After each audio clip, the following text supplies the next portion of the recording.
ها انت انا اختي هشميش. هاد المره مش على ايقاعات اندلسيه، الوصفه على ايقاعات غربه والغرب الهيت ولا خضيره.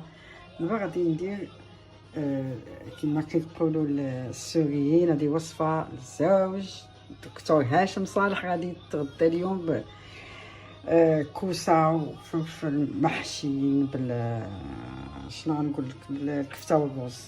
المهم انتم غادي تشوفوا الوصفه. هادي رفاه هادو